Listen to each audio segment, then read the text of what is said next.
Teen girl collapses in gym. Coach checks her phone and immediately calls 911.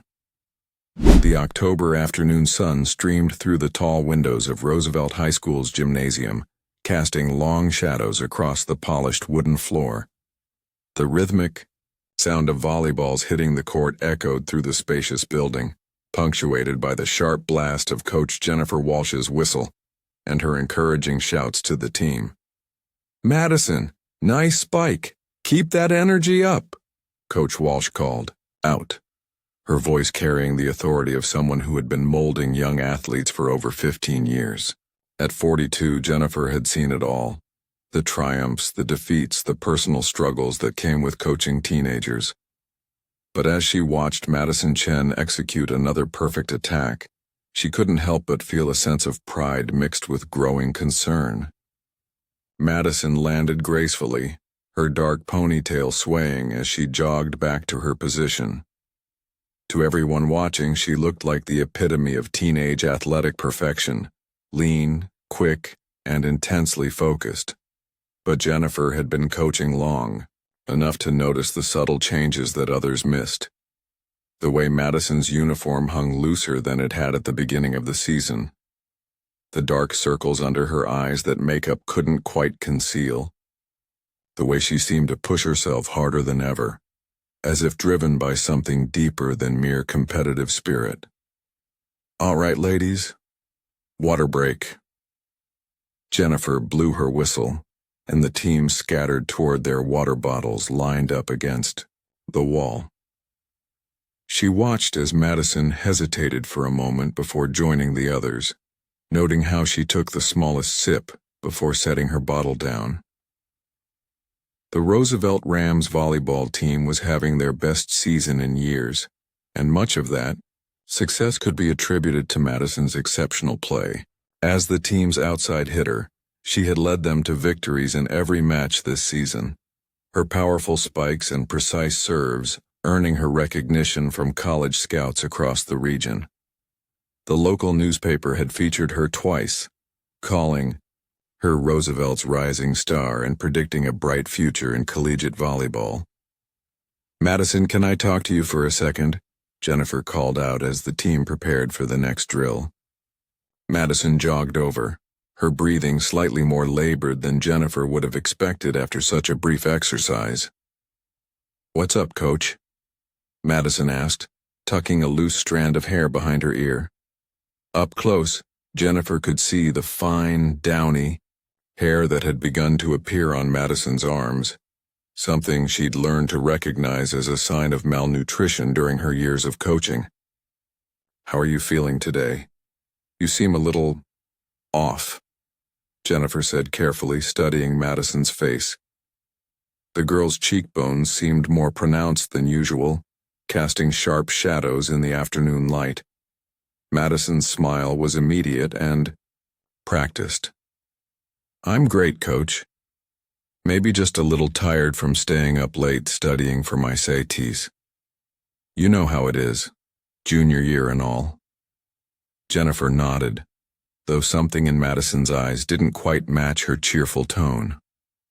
"Remember, academics are important, but so is taking care of yourself. Make sure you're getting enough sleep and eating well." "Of course, Coach, I always do," Madison replied, but there was a slight edge to her voice that suggested the topic was unwelcome. Before Jennifer could respond, Madison had already turned away and was heading back to join her teammates. Jennifer watched her go, making a mental note to keep a closer eye on her star player. The practice continued with serve and pass drills. Madison positioned herself in the back row, her feet moving in the familiar rhythm that had become second nature. Over years of training, the first serve came over the net, a powerful overhand serve from Sarah Mitchell, the team's captain and one of Madison's closest friends. Madison moved to receive the ball, but something felt different. The gymnasium seemed to tilt slightly, and for a moment, the familiar sounds of practice became muffled and distant. She shook her head, attributing it to fatigue, and focused on the approaching ball. The volleyball hit her forearms perfectly, sending it up in a beautiful arc toward the setter. But as Madison straightened up, the world around her began to spin. The bright gymnasium lights became blinding, and she felt a strange tingling sensation in her fingertips. "Nice pass, Maddie," called out Emma Rodriguez, the team's sophomore setter, but her voice sounded like it was coming from underwater. Madison tried to respond, tried to move into position for the next play, but her legs felt like they were made of lead. She took a step forward and felt her knees buckle. The polished gymnasium floor seemed to rush up to meet her, and the last thing she remembered was the sound of her teammates' screams echoing off the walls. When Coach Walsh saw Madison collapse, her 15 years of experience kicked in immediately. She rushed across the court, dropping to her knees beside the unconscious girl while simultaneously barking orders to her team. "Sarah, call the office, and tell them to call 911 immediately. Emma, grab the first aid kit from my office. Everyone else, give us some space but stay calm." Madison lay motionless on the floor, her face pale and her breathing shallow. Jennifer checked for a pulse, finding it rapid and weak. She carefully positioned Madison in the recovery position, ensuring her airway was clear while trying to keep her own panic at bay. "Is she going to be okay, Coach?" Sarah's voice was shaky as she returned from making the emergency call. "The ambulance is on its way," Jennifer replied, her hands steady despite her racing heart. She had handled injuries before, sprained ankles, concussions, even a broken arm. But something about this felt different, more serious. As they waited for the paramedics, Jennifer noticed Madison's phone had fallen from her gym bag during the commotion. The screen was cracked, but it was still on, displaying a series of notifications. Normally, she would have respected her students' privacy, but something compelled her to look closer. The phone's lock screen showed multiple missed calls from Mom and several text message previews that made Jennifer's blood run cold. "Why haven't you sent me your food log today? Your daily weight better be down from yesterday. Remember, college scouts are watching. No room for mistakes. I saw the photos from Saturday's game. You looked bigger than usual." Jennifer felt sick. She had suspected something was wrong, but seeing these messages confirmed her worst fears. The pattern was all too familiar. She'd seen it before with other female athletes, though never to this extent. The sound of sirens grew closer, and Jennifer carefully placed the phone back where she had found it. When the paramedics arrived, she would share her concerns, but first, she needed to focus on getting Madison the immediate medical attention she needed. "Coach Walsh, this is Unit 12. We're pulling up to the school now."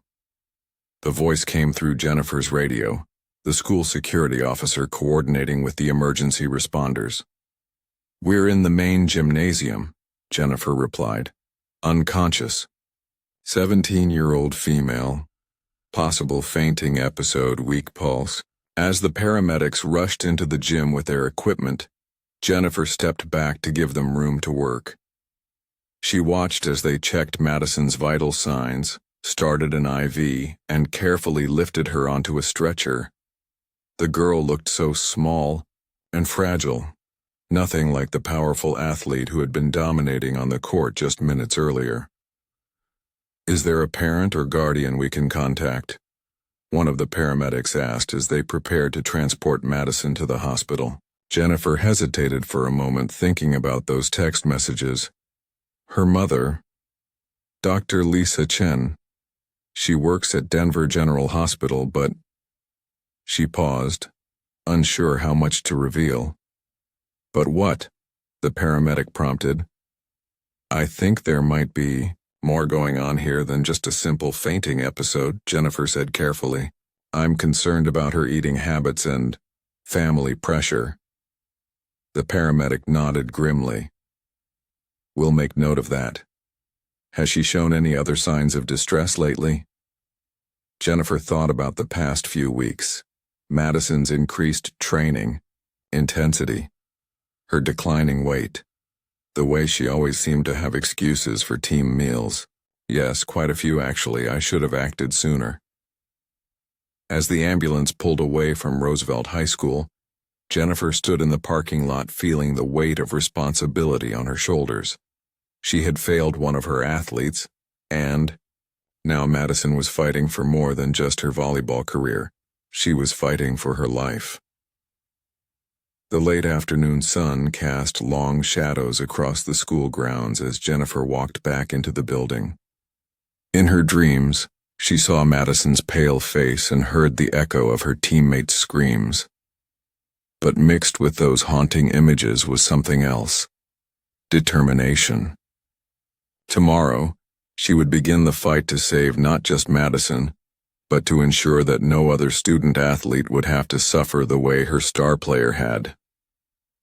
The night shift at Denver General Hospital was quiet, except for the steady beep of monitors and the soft footsteps of nurses making their rounds. In room 314, Madison Chen lay unconscious, IV fluid slowly replenishing her severely dehydrated body, while her parents sat in uncomfortable plastic chairs, their marriage hanging by threads that had been fraying long before this night. Dr. Lisa Chen stared at her daughter's face, so peaceful in unconsciousness, and felt the weight of her failures as a mother crushing down on her. She was a doctor. She should have seen the signs. But she had been so focused on Madison's achievements, so proud of her perfect daughter, that she had missed the warning signs of her perfect daughter's imperfect world. As the night wore on, the question that haunted everyone who knew Madison remained unanswered. How had their brightest star fallen so far without anyone noticing? And more importantly, would she be strong enough to find her way back from the darkness that had consumed her? The sterile white walls of Denver General Hospital Room 314 had become a prison of uncomfortable silences and unspoken accusations. Dr. Lisa Chen sat rigidly in the plastic visitor's chair, her perfectly manicured hands clasped so tightly that her knuckles had turned white. Across from her, David Chen paced the small space like a caged animal, his designer suit wrinkled from the sleepless night. The doctors said her electrolyte levels were dangerously low, Lisa whispered, her voice barely audible above the steady beep of the heart monitor. Her potassium, sodium, everything was off the charts. David stopped pacing and turned to face his wife. And you didn't notice? You're a doctor, Lisa. How could you not see what was happening to our own daughter? The accusation hung in the air between them like a toxic cloud. Lisa's carefully composed facade finally cracked, and tears began to stream down her cheeks. Don't you dare put this all on me, David. You were the one pushing her to train harder, to be perfect. College scouts are watching, remember? That's all you ever said. Dr. Rebecca Martinez, Madison's attending physician, knocked softly before entering the room. She was a woman in her 40s with kind eyes and graying temples, someone who had delivered difficult news to families countless times but never found it easier. Mr. and Mrs. Chen, I wanted to update you on Madison's condition, Dr. Martinez said, glancing at Madison's chart on her tablet. She's stable, but we're looking at severe malnutrition and what appears to be a long-term pattern of restrictive eating. Lisa wiped her eyes with a tissue. How long has this been going on? Based on her blood work and physical examination, I'd estimate several months, possibly longer, Dr. Martinez replied gently. Her body mass index is significantly below healthy levels for an athlete of her age and activity level. We also found signs of amenorrhea. Her menstrual cycle has likely stopped. David slumped into the other visitor's chair, the weight of reality finally hitting him. But she was playing so well. She was stronger than ever on the court. That's actually quite common, Dr. Martinez explained. The body can maintain performance for a while, using stored energy and muscle mass, but eventually it catches up. What happened yesterday was her body's way of saying it couldn't continue. As if summoned by their conversation, Madison's eyelids fluttered open. She blinked slowly, trying to focus on the faces hovering over her. The first thing she felt wasn't relief at being alive, but panic at the thought of what her parents must know now. "Mom?" Madison's voice was hoarse and weak. Lisa immediately leaned forward, grasping her daughter's hand. "I'm here, sweetheart. We're both here." Madison tried to sit up, but Dr. Martinez gently pressed her shoulder back down. "Take it easy. Madison, you've been through quite an ordeal." "What happened? I remember practice, and then..." Madison's memories were foggy, but she could recall the sensation of the world spinning and then nothing. "You collapsed during volleyball practice," David said, his voice carefully controlled. "You've been unconscious for almost 18 hours. The full weight of the situation began to dawn on Madison. The secret she had been so carefully guarding was out.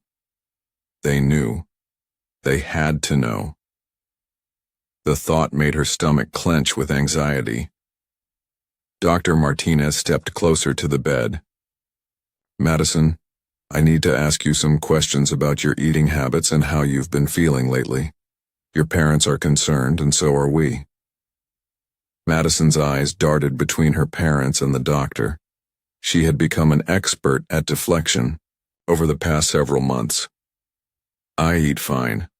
I'm just really focused on volleyball right now. Coach says college scouts are watching and I need to be at my best." "Maddie?" Lisa's voice was soft but firm. "We found some concerning text messages on your phone. Messages about food logs and daily weigh-ins." The color drained from Madison's already pale face.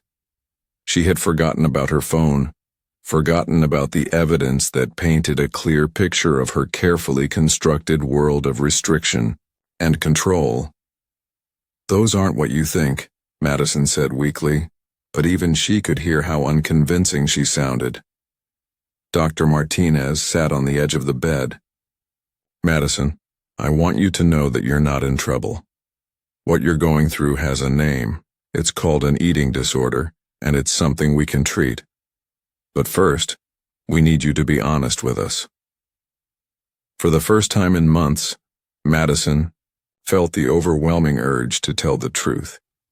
The exhaustion of maintaining her facade, of constantly calculating calories and monitoring her body, had become more exhausting than any volleyball practice. "It started small," Madison began, her voice barely above a whisper. "Be hospitalized for several more days to stabilize her medically.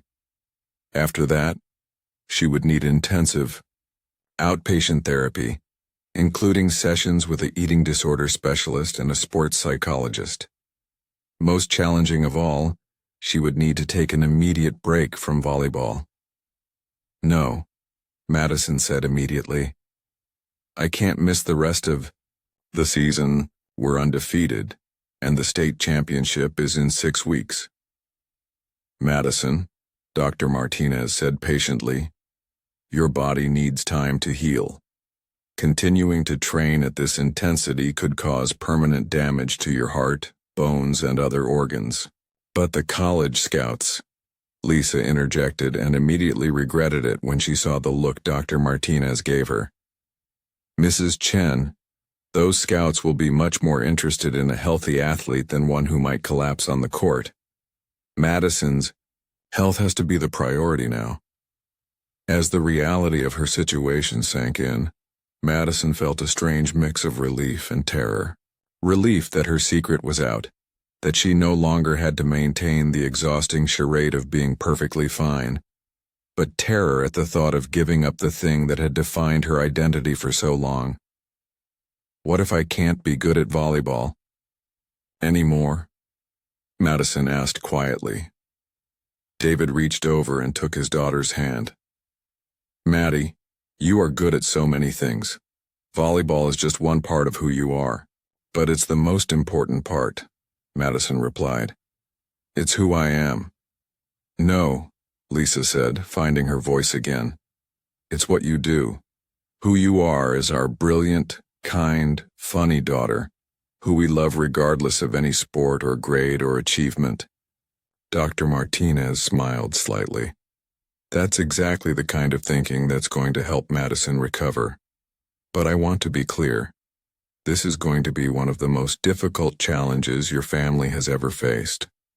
Eating disorders are complex mental health conditions that affect the whole family system. A soft knock at the door interrupted their conversation. Coach Walsh peeked in, carrying a large bouquet of flowers and a card signed by the entire volleyball. I hope I'm not intruding, Jennifer said. I wanted to check on Madison and return her things. Madison's teammates had written messages of support on the card, but as Madison read them, she felt a pang of guilt. They don't know, do they? About this? Jennifer set the flowers on the windowsill. They know you're sick and they're worried about you. How much detail you share with them is up to you. Dr. Martinez looked at the coach with interest. Coach Walsh, I understand you were the one who called the ambulance. Did you notice anything before Madison collapsed? Jennifer glanced at Madison, seeking permission to speak honestly. Madison nodded weakly. I had been concerned for several weeks, Jennifer admitted. Weight loss, fatigue, and I saw some text messages on her phone after she collapsed. Messages that made me realize this was more than just a teenage athlete pushing herself hard. Those messages, David said, his face reddening. They were from you, weren't they, Lisa? Lisa's face crumpled. I thought I was helping. I thought I was motivating her. Jennifer looked between the parents and then at Madison. With your permission, I'd like to stay involved in Madison's recovery. I think there's a lot we can all learn from this. Dr. Martinez nodded approvingly. Actually, that's an excellent idea. Madison, would you be comfortable with Coach Walsh? Being part of your treatment team?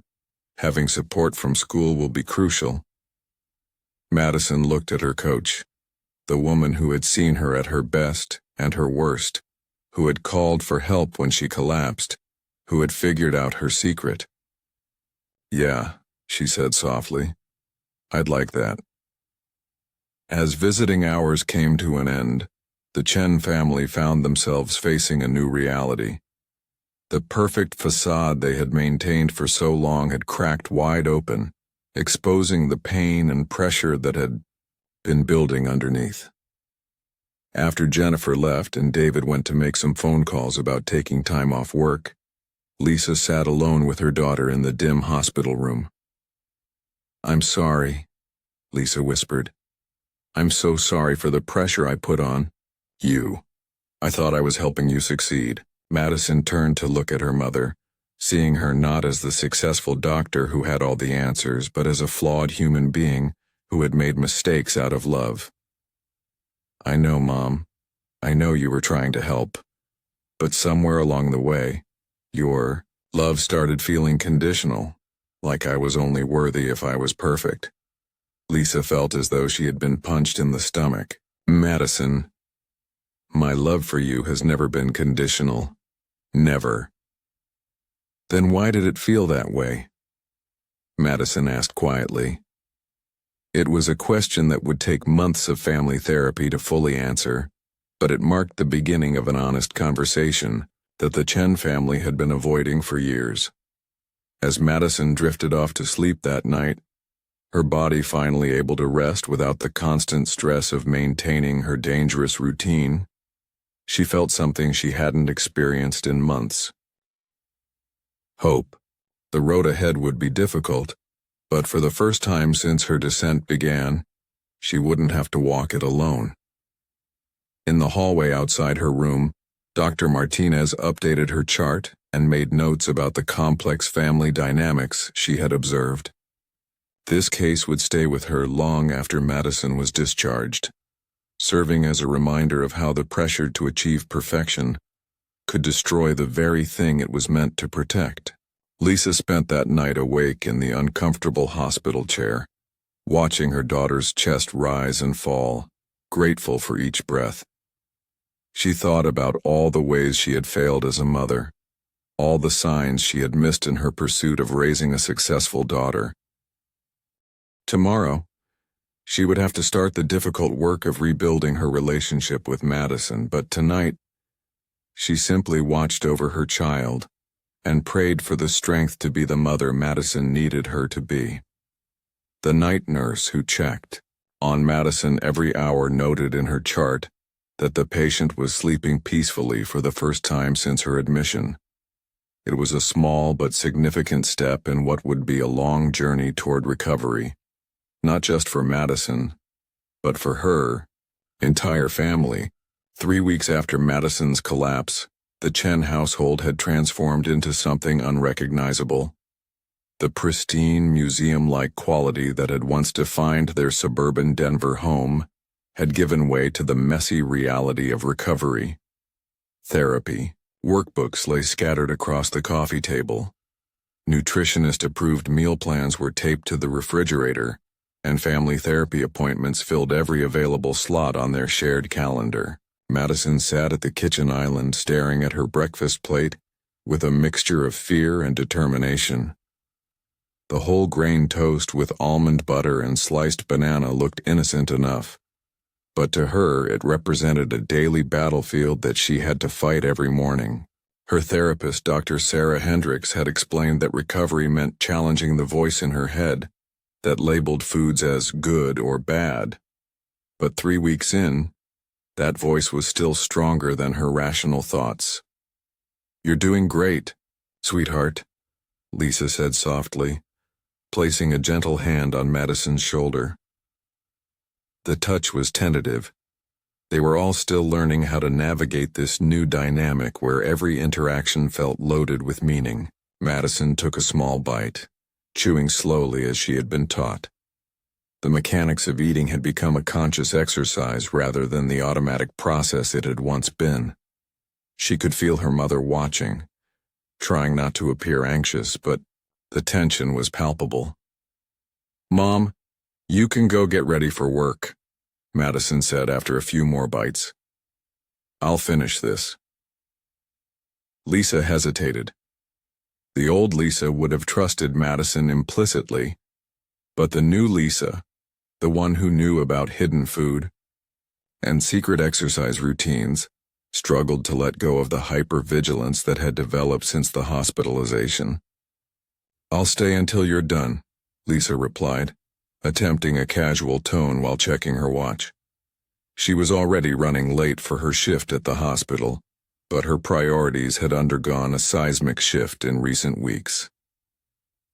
"This is going to take forever if you keep watching me," Madison said, not unkindly but with a hint of the frustration that had become a constant undercurrent in their home. Before Lisa could respond, David emerged from his home office, still in his pajamas despite it being nearly 9 o'clock.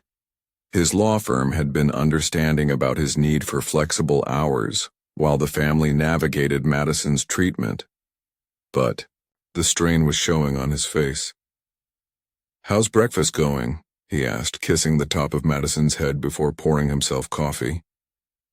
"It's going," Madison replied, taking another bite to prove her point. "Dad, you can work in your office. I promise I'll eat the whole thing." David and Lisa exchanged a look over Madison's head, a silent conversation about trust and monitoring that had become all too frequent. They had learned in family therapy that their hovering, though well-intentioned, could actually be counterproductive to Madison's recovery. "Okay," Lisa said finally. "But promise you'll text me when you're done?" Madison nodded, and her parents reluctantly dispersed to begin their days. Left alone with her breakfast, she felt the familiar tightness in her chest. The eating disorder voice, the one Dr. Hendricks had helped her name as Ed, immediately began its commentary. "You don't need all that food, you haven't been training, you're going to get fat." Madison closed her eyes and practiced the cognitive behavioral techniques she'd been learning. She visualized placing Ed's voice in a box and setting it aside, then focused on her recovery voice, still small, but growing stronger each day. This food is fuel. Your body needs it to heal. You are choosing recovery. When she opened her eyes, Coach Walsh was standing at the sliding glass door that led to their backyard. Madison waved her in, grateful for the distraction. "How are you feeling today?" Jennifer asked, settling into the chair across from Madison. "Like I'm in a swimming pool trying to do calculus," Madison replied, surprising them both with the analogy. "Everything feels harder than it should be," Jennifer smiled. "That's actually a pretty accurate description of eating disorder recovery. Your brain is working overtime right now." Over the past 3 weeks, Jennifer had become an unexpected ally in Madison's treatment. She had educated herself extensively about eating disorders in athletes and had worked closely with Dr. Hendricks to understand how she could best support Madison's recovery. Her visits had become a regular part of Madison's routine, offering a perspective that was neither parental nor medical. "I wanted to talk to you about something," Jennifer said carefully. "The team has their first playoff game this Friday." Madison's fork clattered against her plate. "Oh." The volleyball team had continued their undefeated season without their star player, though it hadn't been easy. Sarah Mitchell had stepped up as captain, and the younger players had risen to the challenge. But everyone knew Madison's absence was deeply felt both on and off the court. "I know you're not ready to play," Jennifer continued quickly, "but the girls have been asking if you might want to come watch. No pressure at all, and Dr. Hendricks said it would be your choice entirely." Madison felt a complex mix of emotions. Part of her desperately wanted to see her teammates, to feel connected to the sport that had been her identity for so long. But another part of her feared that seeing them play without her would make her realize how expendable she really was. "I don't know," Madison said quietly. "What if they're better without me?" Jennifer reached across the table and squeezed Madison's hand. "Madison, that team loves you. Your value to them goes so far beyond your athletic ability. These girls have been worried sick about you." "But they're winning without me," Madison pointed out.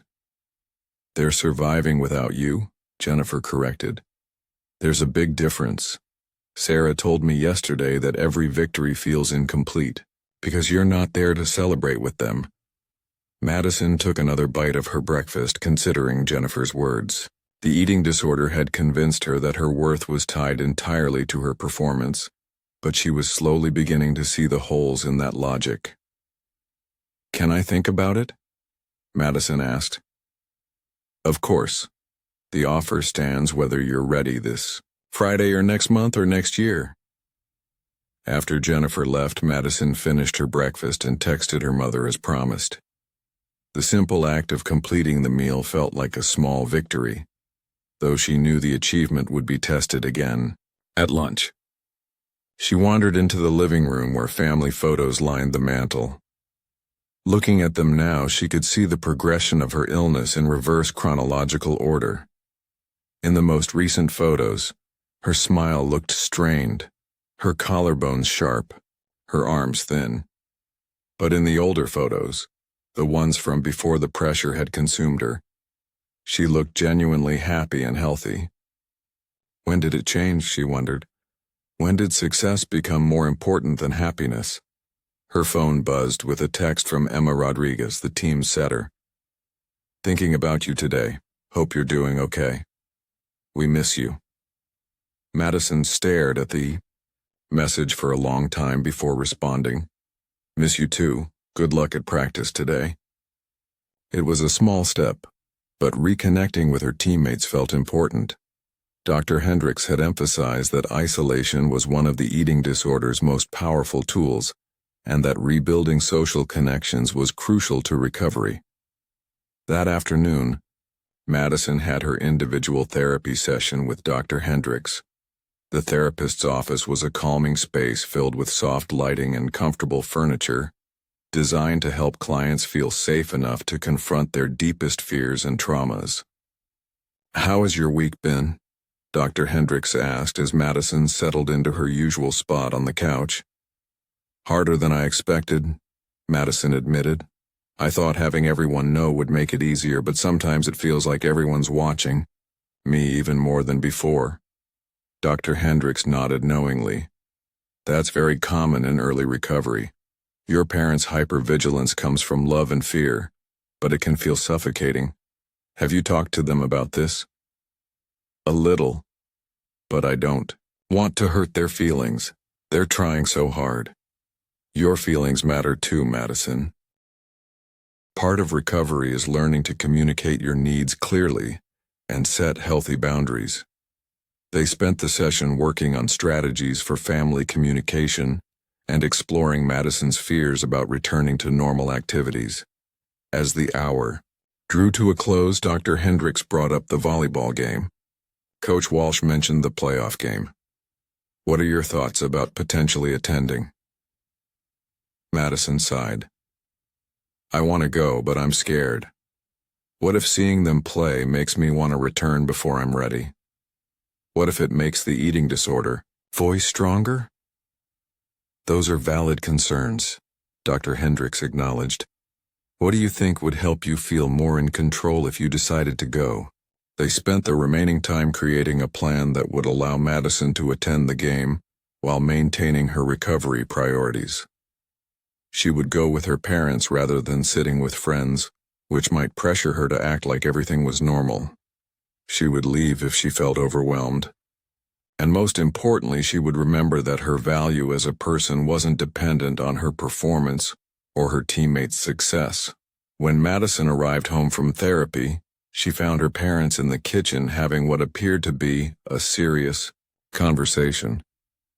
They stopped talking when she entered, which had become an unfortunate pattern in their house. "Please don't stop talking because of me," Madison said, settling at the island. "I know you're discussing me anyway." Lisa and David exchanged a look before Lisa spoke. "We were talking about family therapy tomorrow. Dr. Rodriguez wants to focus on communication patterns." "Great," Madison said without enthusiasm. "More fun conversations about how we're all broken." "We're not broken," David said firmly. "We're learning. This whole situation has shown us that we need to change how we relate to each other." Madison appreciated her father's optimism, but she wasn't sure she believed it yet. Family therapy sessions had been intense, filled with tears, accusations, and painful realizations. They were making progress, but it was slow and uncomfortable. "Actually," Madison said, surprising herself, "I've decided I want to go to the volleyball game on Friday." Her parents' faces lit up immediately, and Madison could see them trying to contain their excitement. "That's wonderful," Lisa said carefully. "How do you want to handle it?" Madison outlined the plan she and Dr. Hendricks had developed, and her parents listened without trying to modify or improve it. That in itself felt like progress. That evening, the family had dinner together for the first time in weeks. It wasn't the tense, performance-focused meals of the past, but it wasn't completely comfortable either. They were still learning how to be together without the structure of achievement and expectation that had previously defined their interactions. "Madison," David said as they cleared the dishes, "I've been thinking about what you said in therapy last week, about feeling like our love was conditional." Madison paused, dish towel in hand. These conversations still felt fragile, like they could shatter with one wrong word. "I want you to know that I love you, not volleyball player Madison, not honor student Madison, just Madison. The girl who used to build elaborate blanket forts and sing off-key in the shower and laugh until she snorted." Madison felt tears prick her eyes. I forgot I used to do that. You still do sometimes, Lisa added softly, when you think no one is listening. For the first time in months, Madison smiled without forcing it. It was a small moment, but it felt significant in their journey toward healing. Friday evening arrived with an early October chill that spoke of the coming winter. Madison sat in the passenger seat of her father's car, wearing her leather jacket for the first time since the collapse. It felt strange and familiar at the same time, like putting on clothes from a past life. Roosevelt High School's gymnasium was packed for the playoff game, the energy electric in a way that made Madison's chest tight with longing. As they found seats in the stands, she spotted her teammates warming up on the court below. They looked confident and focused, but she could see the nervousness in their movements.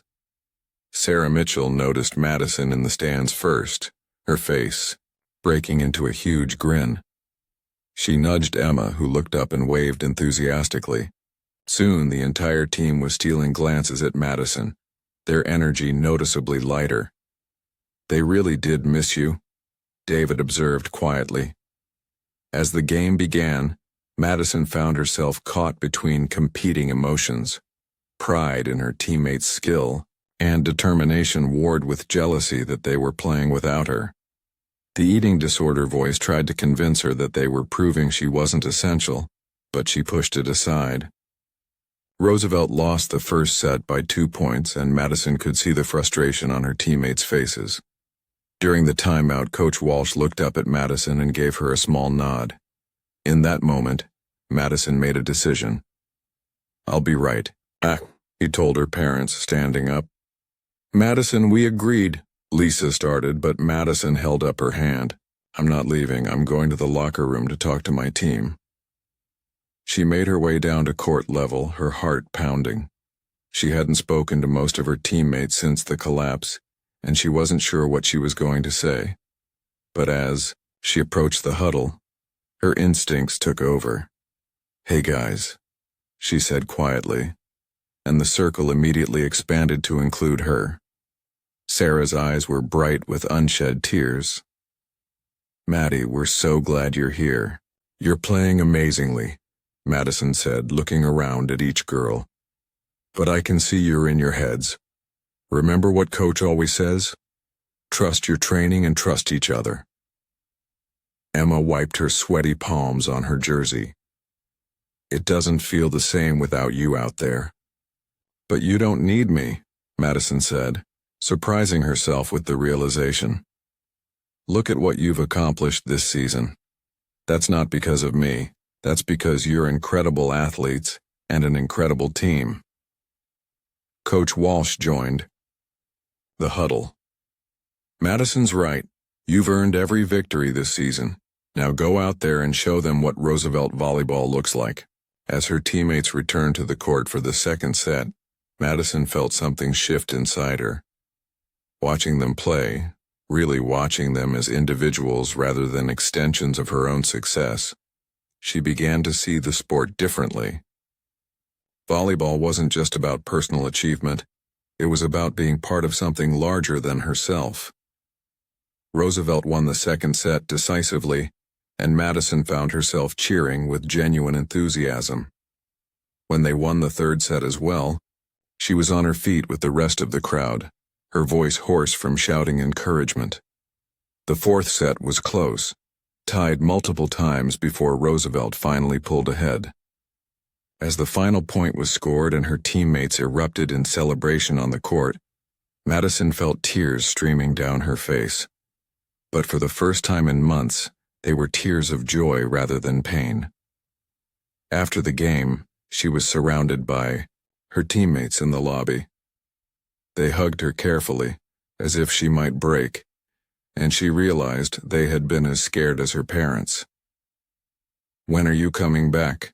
asked Jenna Walsh, a sophomore outside hitter who had stepped into Madison's position. "I don't know yet," Madison answered honestly. "I'm still figuring some things out." "Well, whenever you're ready," Sarah said. "Your spot is here waiting." As the team dispersed to celebrate with their families, Madison walked back to her parents, with a lightness in her step that had been absent for months. She had been so afraid that attending the game would trigger her competitiveness and perfectionism, but instead, it had reminded her why she loved volleyball in the first place. "How do you feel?" Lisa asked as they walked to the car. Madison considered the question carefully. "Proud of them, and maybe a little proud of myself for coming tonight." That night, Madison called Dr. Hendricks's after-hours number to leave a voicemail about the game. When she hung up, she realized that for the first time since her collapse, she was looking forward to tomorrow. Her reflection in her bedroom mirror still showed the physical evidence of her illness: the hollow cheeks, the prominent collarbones, the way her clothes hung loose. But behind her eyes, there was something that hadn't been there before: hope. Recovery was still a daily battle, and she knew there would be setbacks ahead. But sitting in her room surrounded by volleyball trophies and academic awards, Madison began to see them not as the sum total of her worth, but as evidence of her capability. As she prepared for bed, Madison set her alarm 15 minutes earlier than usual. Tomorrow she wanted to try adding a morning snack to her meal plan, something Dr. Hendricks had been gently suggesting for weeks. It was a small step, but it felt significant in the context of her recovery. For the first time in months, Madison fell asleep without planning her food for the next day or calculating how much exercise she could get away with. Instead, she dreamed of a future where she could step back onto the volleyball court, not as a perfect athlete, but as a healthy young woman who happened to be really good at volleyball. The journey ahead would be long and difficult, but Madison was finally ready to fight for her life, and for the first time, she believed she could win. 6 months later, the spring sunshine streaming through the windows of Roosevelt High, school's guidance counselor office felt like a metaphor for the changes in Madison's life. She sat across from Mrs. Patricia Reyes, who had been instrumental in helping Madison navigate the academic challenges that came with her recovery. "Your grades have really stabilized this semester," Mrs. Reyes said, reviewing Madison's transcript on her computer screen. "I know it was concerning when your GPA dropped during the fall, but you've worked incredibly hard to bring it back up." Madison nodded, feeling a complex mix of pride and acceptance. The perfectionist in her still cringed at the B's and even one C+ that had appeared on her transcript during the worst of her recovery, but she had learned to see them differently. They weren't failures. They were evidence of her humanity. "More importantly," Mrs. Reyes continued, "your teachers have noticed a change in your classroom participation. Ms. Johnson mentioned that you actually asked for help on the calculus midterm review instead of struggling in silence." "That was really hard," Madison admitted.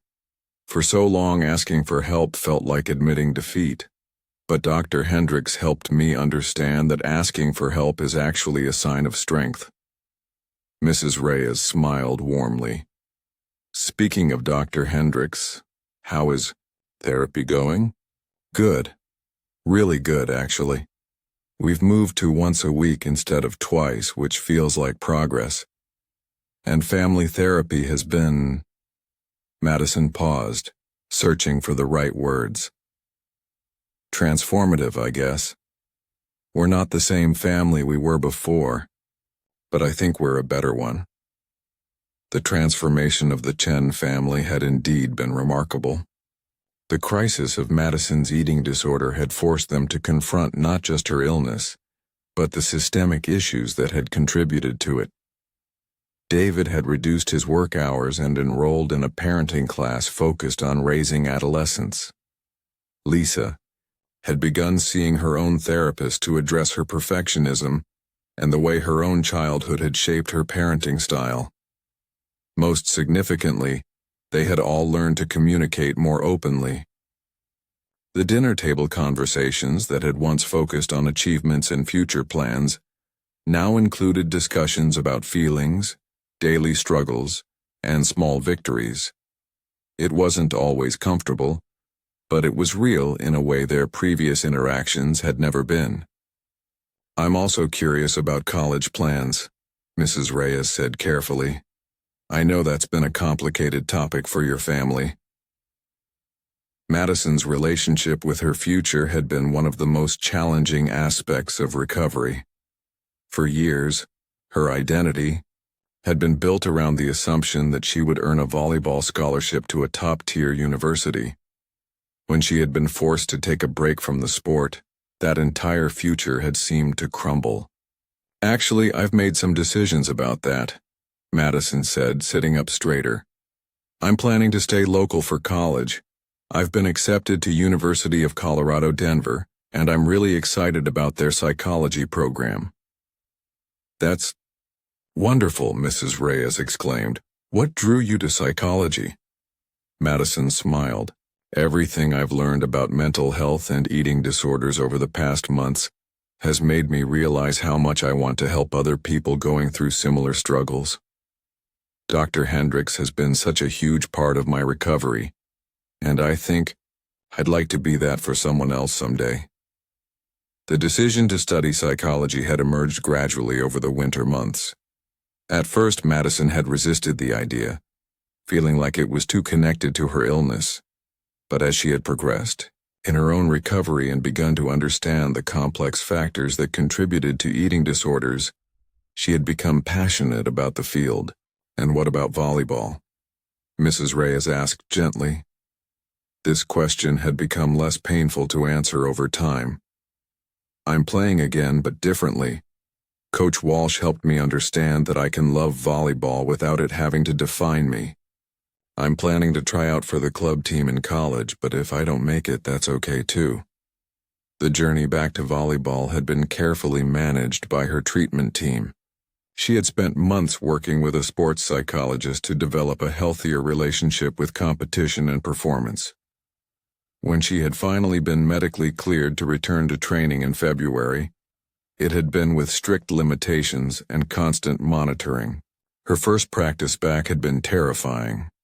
She was weaker than before, her timing was off, and her teammates treated her like she might break.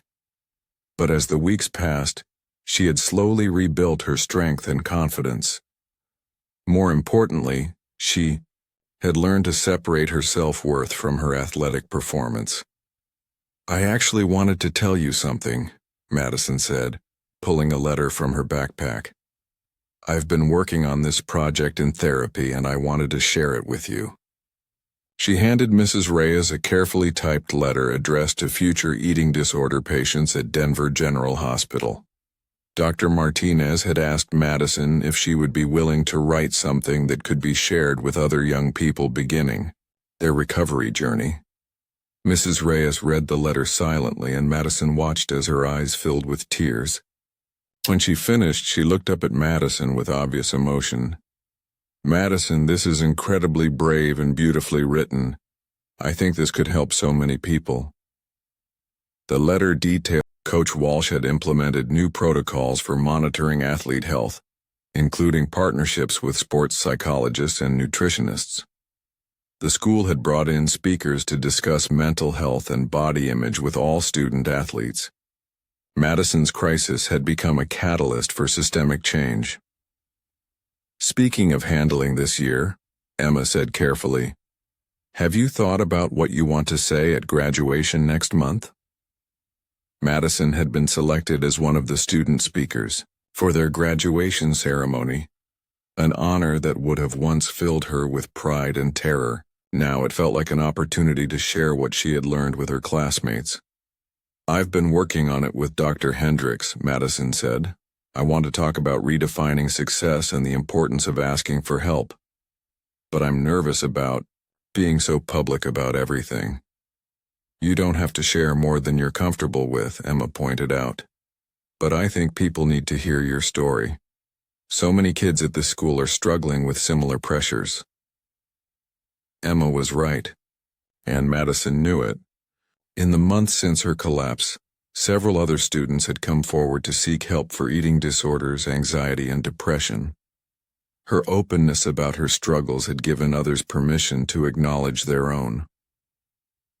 That afternoon, Madison attended volleyball practice for the first time as a full participant in months. She had been gradually increasing her training load under careful supervision, and today marked her clearance to practice without restrictions.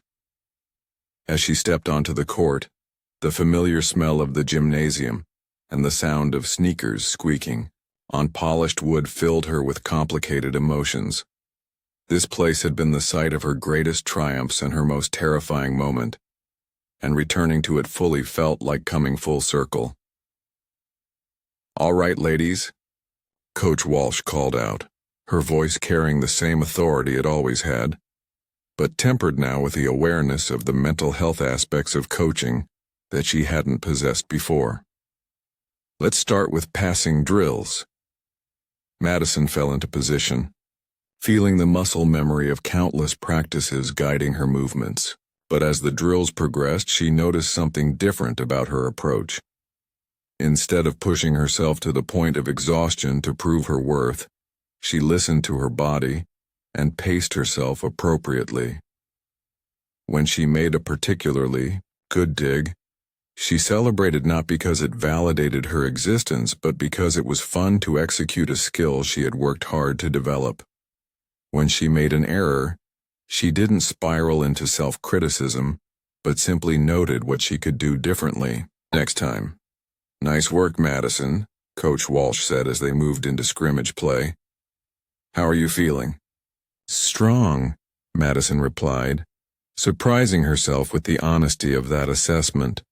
Not perfect, not dominant, not like she had something to prove, just strong.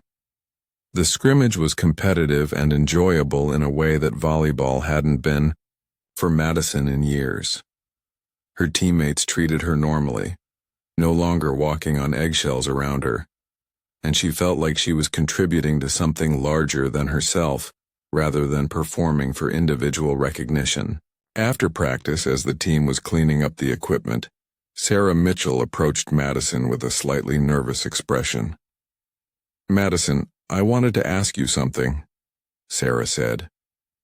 "I know this might be awkward, but I'm struggling with some of the same stuff you went through. Not as severe, but the pressure, the perfectionism. I was wondering if you could help me find someone to talk to." Madison felt her heart swell with a mixture of sadness that her friend was struggling and pride that Sarah felt comfortable enough to ask for help. "Of course," she said without hesitation. "Dr. Hendricks might not be taking new patients, but she could definitely recommend someone. And Sarah, I'm really proud of you for recognizing that you need support." As Madison walked to her car that evening, she reflected on how different this conversation would have gone 6 months ago. Then, Sarah's admission might have triggered Madison's competitive instincts or made her feel like her struggles weren't unique. Now she felt only compassion and a desire to help a friend avoid the depths of suffering she had experienced. At home, the Chen family gathered for dinner as they had every night since Madison's hospitalization. The tradition had evolved from a requirement imposed by Madison's treatment team to a practice they all genuinely valued. The conversation flowed naturally between David's latest pro bono case, Lisa's research project at the hospital, and Madison's plans for college.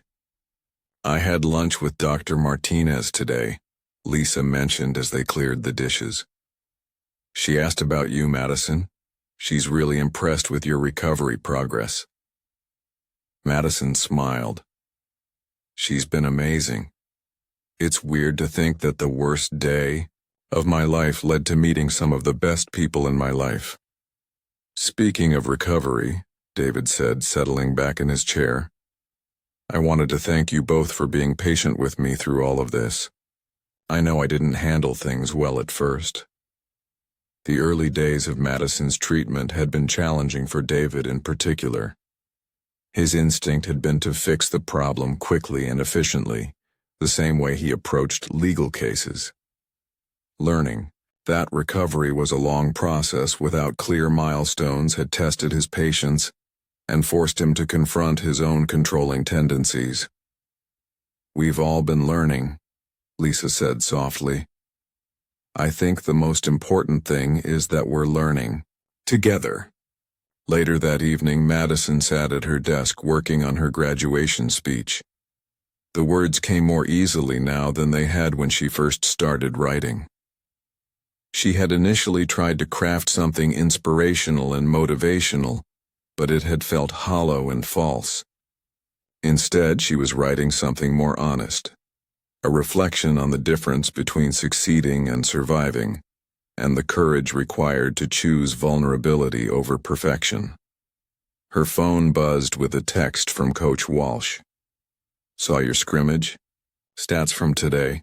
You looked really solid out there, but more importantly, you looked happy. That's what I'm most proud of." Madison stared at the message for a long moment. Happy. It was such a simple word, but it encapsulated something she had forgotten was possible during the darkest period of her illness. She wasn't happy all the time. Recovery was still hard, work that required daily commitment, but she was experiencing moments of genuine joy again. As she prepared for bed that night, Madison looked at herself in the mirror. Her face had filled out, her hair was shiny again, and her eyes held a light that had been absent for months. More than the physical changes, though, she could see the shift in how she carried herself. There was a confidence there that wasn't based on achievement or external validation, but on a hard-won understanding of her own worth. Her reflection reminded her of a conversation she had had with Dr. Hendricks the previous week. They had been discussing the concept of self-compassion, and Madison had admitted that she still struggled to be kind to herself when she made mistakes. "Recovery isn't about becoming perfect at recovery," Dr. Hendricks had said with a gentle smile. "It's about becoming human again. And humans make mistakes. The goal is to treat yourself with the same kindness you would show a good friend." That philosophy had become one of Madison's guiding principles. When she caught herself engaging in negative self-talk, she asked herself what she would say to Emma or Sarah if they were in the same situation. The exercise never failed to soften her internal voice. As Madison settled into sleep, she thought about the journey that had brought her to this point. The collapse in the gymnasium had felt like the end of the world, but it had actually been the beginning of her real life.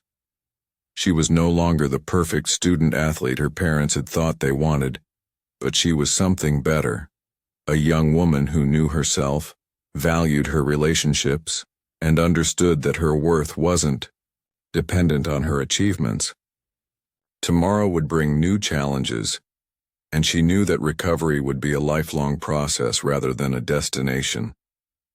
But tonight, surrounded by family photos that now showed genuinely happy faces rather than perfectly composed smiles, Madison felt something she hadn't experienced in years: contentment with exactly who she was. The light streaming through her bedroom window as she fell asleep seemed to symbolize the hope that had slowly returned to her life. It wasn't the harsh, demanding light of perfection that had once driven her, but a gentle, warm illumination that revealed both her struggles and her strength. In that light, Madison could finally see herself clearly, not as a failure or a success, but as a human being worthy of love, including her own. Her last thought before sleep claimed her was of graduation day, when she would stand before her classmates and share what she had learned. That asking for help is a sign of strength, that perfection is an impossible standard that only leads to suffering, and that the most important victory is learning to be kind to yourself. The girl who had once collapsed under the weight of expectations was gone, replaced by a young woman who understood that true strength came not from never falling, but from having the courage to get back up and ask for help when needed. And in that understanding, Madison had found not just recovery, but a wisdom that would serve her for the rest of her life. Thank you so much for watching Madison's powerful journey from collapse to recovery. Her story reminds us that behind every perfect facade, there might be someone struggling in silence, and that asking for help is one of the bravest things we can do. If this story touched your heart or opened your eyes to the hidden pressures our young athletes face, please hit that subscribe button and ring the notification bell. Your support helps us continue sharing these important, life-changing stories. Have you or someone you know faced similar struggles? Share your thoughts in the comments below, and remember, you are never alone in your journey. We'll see you in the next video with another incredible story of hope, resilience, and the power of human connection.